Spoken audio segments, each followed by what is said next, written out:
తిరుపతిలో సమావేశమైన తీతిదే పాలక మండలి కీలక నిర్ణయాలు తీసుకుంది. 100 కోట్లతో అరవింద నేత్రాలయ ఆధ్వర్యంలో తిరుపతిలో కంటి ఆసుపత్రి ఏర్పాటు చేయనున్నారు.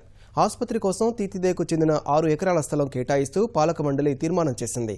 శ్రీవారి ఆర్జిత సేవలు, వసతి గదుల ధరల పెంపుపై తిరుమల జేఈఓ శ్రీనివాసరావు నేతృత్వంలో ఉపసంఘం ఏర్పాటు చేసింది. 15 రోజుల్లో నివేదిక ఇవ్వాలని పాలక మండలి ఉపసంఘాన్ని ఆదేశించింది. హైదరాబాద్లోనూ శ్రీవారి ఆలయం నిర్మించాలని ధర్మకర్తల మండలి నిర్ణయించింది. బంజారాహిల్స్లో 3.5 ఎకరాల్లో 13.5 కోట్ల రూపాయలతో ఆలయం నిర్మించనున్నారు. 2 రాష్ట్రాల్లోనూ తీతిదే కళ్యాణ మండపాలను సెంట్రల్ ఏసీ కళ్యాణ మండపాలుగా తీర్చిదిద్దాలని పాలక మండలి నిర్ణయించింది.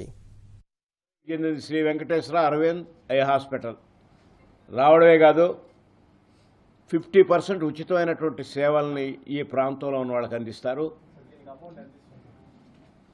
అమౌంట్ మనమే వాళ్ళు 100 crores ఇన్వెస్ట్ చేస్తున్నారు. మనమే ఇవ్వడం ల్యాండ్ మాత్రం ఇస్తున్నాం. ల్యాండ్ కూడా రెంట్ 7 ఎకరాలు. ఇది మాత్రమైనటువంటి అవకాశం. 1 లక్ష 1 ఎకరాకి పర్ యానం. 50% ఫ్రీగా వైద్యం చేస్తారు. మేము ఈఓ గారిని రిక్వెస్ట్ చేయమన్నాం.